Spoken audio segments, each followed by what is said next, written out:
Hello प्यारे बच्चों, स्वागत है मास्टर बोर्ड क्लास में। हम आपके लिए 2025 का जीव विज्ञान मॉडल पेपर, आप लोग इस पेपर को देख के अनुमान लगा सकते हैं किस तरीके से पेपर का पैटर्न रहता है। 2025 का जीव विज्ञान का पेपर है और आपको इसमें 70 में से 70 आपको मिलेंगे अंक अगर ये देख लिया।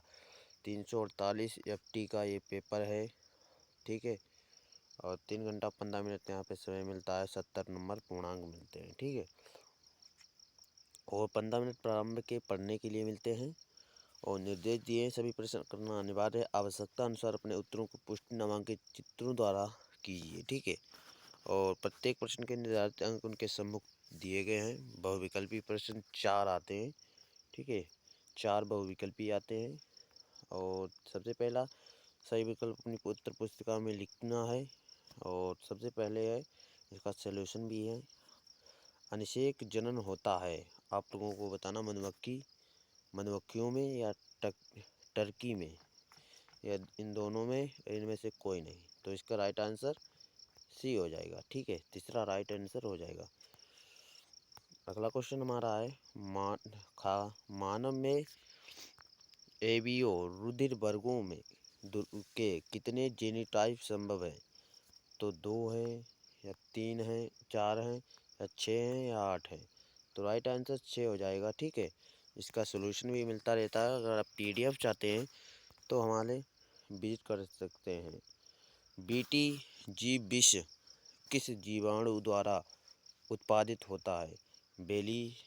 बेसिलस बुल्गेरिस या बेसिलस यूथेरिनसिस और बेसिलस साइविटाइलिसिस और बेसिलस मेगाथेरियम। तो आप लोगों का राइट आंसर बी हो जाएगा, बेसिलस यूथेरिनसिस, ठीक है। अगला क्वेश्चन हमारा है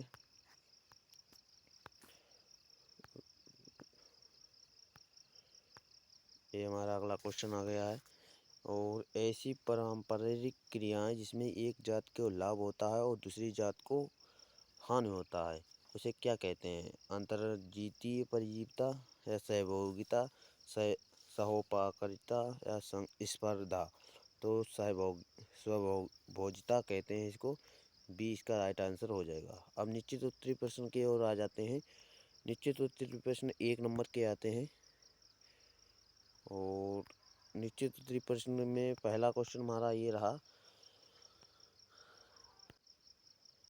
निश्चित उत्तरीय प्रश्न का पहला क्वेश्चन, लेडिंग कोशिकाएं द्वारा संश्लेषित व स्रावित वृषण हार्मोन का नाम लिखना है आप लोगों को।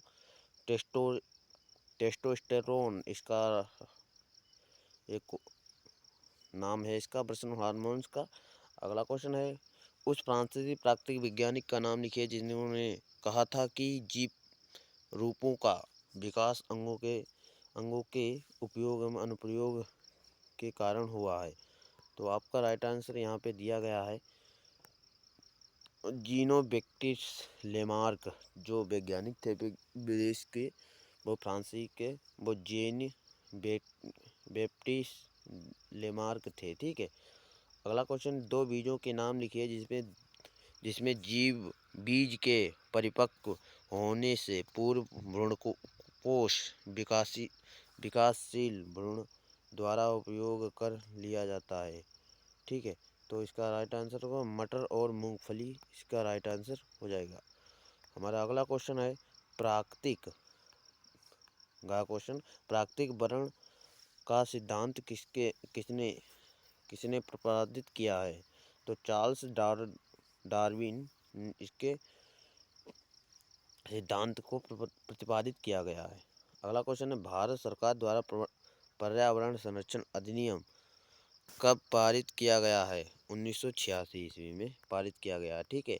अब अतिलघुत्तरीय क्वेश्चन की ओर आ जाते हैं। अतिलघुत्तरीय क्वेश्चन है हमारा पहला, ये 2 नंबर का क्वेश्चन है, सह प्रभाविता को उपयुक्त उदाहरण सही समझाइए।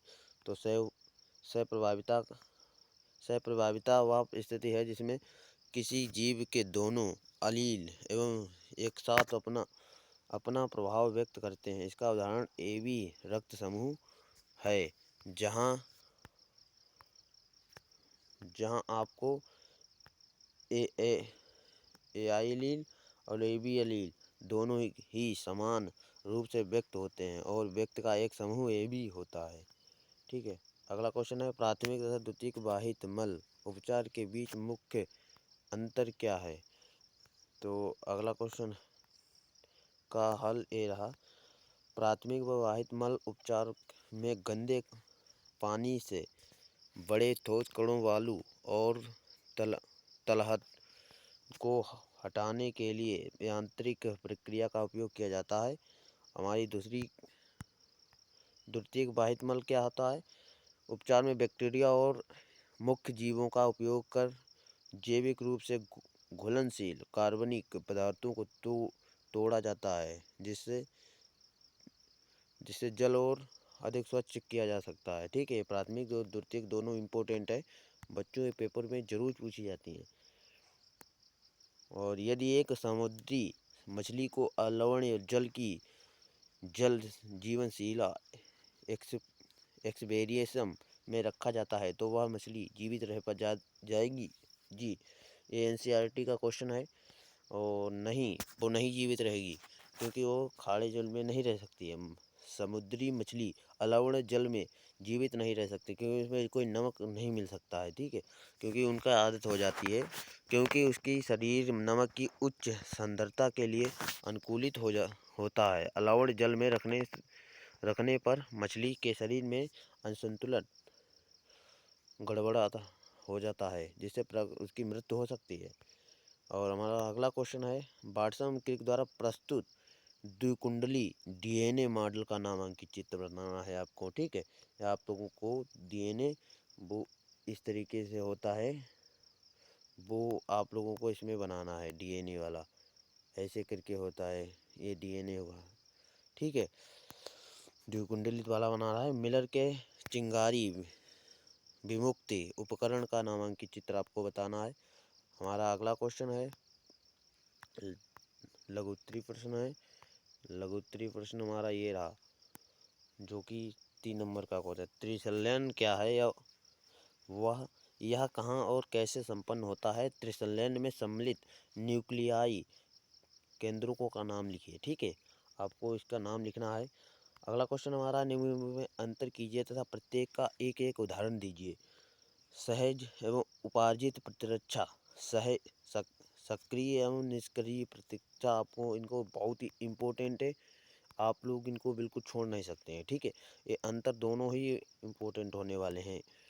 एनसीईआरटी का अगला क्वेश्चन, एक शिशु का रुधिर वर्ग ओ है। यदि पिता व माता के रुधिर वर्ग क्रमशः ए व बी हैं, तो जनकों के जीनोटाइप और उनके अन्य संतति में जीनोटाइप पता कीजिए। आप पता करा सकते हैं। ठीक है। अगला क्वेश्चन है, जीन चिकित्सा क्या है? एडिनोसिन एडिमिनेज डीएनए की कमी का उदाहरण देते हुए इसकी सचित्र व्याख्या कीजिए। ठीक है। आपको इसकी व्याख्या करना है। अगला क्वेश्चन ये रहा का, शुक्राणुजनन क्या है? शुक्राणुजनन की प्रक्रिया का संक्षेप में वर्णन इम्पोर्टेंट है बच्चों, याद कर लेना बिल्कुल। अगला क्वेश्चन है, निम्नलिखित को उदाहरण सहित समझाइए। सप्रभाविता, अपूर्ण प्रभाविता, ये दोनों इम्पोर्टेंट है। ये दोनों ही इम्पोर्टेंट हैं, आप लोग इनको बिल्कुल छोड़ नहीं सकते हैं बच्चों। बिल्कुल जो मैं बताता हूँ उनको याद करते चलिएगा, और अपनी याद तो होगा ही, उनको रिपीट करके चलिए। जेल इलेक्ट्रोफोरेसिस, जेल वेदों से आप क्या समझते हैं? बहुत ही इंपॉर्टेंट है। बच्चों ने ये क्वेश्चन नहीं पढ़ा होगा आज तक, तो आप लोग देख लीजिएगा, चैप्टर नंबर 4 या 5 में मिल जाएगा।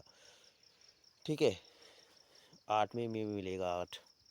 अगला, डीएनए खंड का प्राधिकरण विलयन की तकनीक का संक्षेप में वर्णन कीजिए। और अगला क्वेश्चन है, बायोगैस क्या है? एक प्रारूप बायोगैस संयंत्र का सचित्र वर्णन कीजिए। जो हमारी बायोगैस थी उसका सचित्र वर्णन करना है आपको। अगला क्वेश्चन है, मलेरिया की रोगजनकता, लक्षण व बचाव का उपाय लिखना है। ये बहुत ही इम्पोर्टेंट है, आप लोगों को परीक्षा में मिल सकता है। आप बिल्कुल इसको छोड़ के इग्नोर मत करना।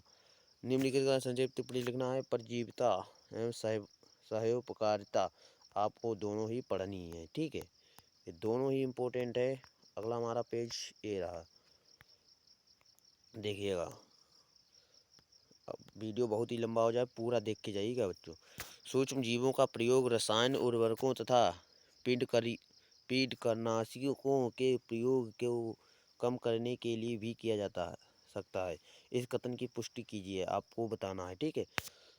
प्रतिबंध एग्जाम क्या है, इनके कार्य आपको बताना है। विस्तृत उत्तरी 5 नंबर का क्वेश्चन है हमारा। देखिएगा, मनुष्य के मादा जनन तंत्र का नामांकित चित्रों की सहायता से वर्णन कीजिए, ठीक है।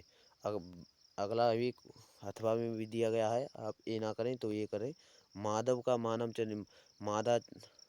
जनन तंत्र आपको बताना है। मादा का बताना है, ठीक है। परागकण बहुत इंपॉर्टेंट है। परागकण क्या है, पुष्पी पौधों में होने वाले विभिन्न प्रकार के परागकण का वर्णन कीजिए। जीवीय परागण क्रमकों के बारे में उल्लेख करना है आपको, ठीक है। अथवा में दिया गया है, 5 नंबर का क्वेश्चन है।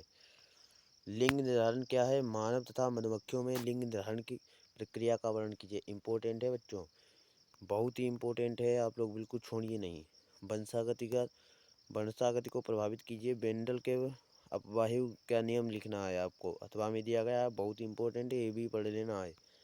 पारिस्थितिक पिरामिड क्या है, संख्या तथा जेब भर के सूची स्तंभों का उदाहरण सहित वर्णन कीजिए, आपको बताना है, ठीक है।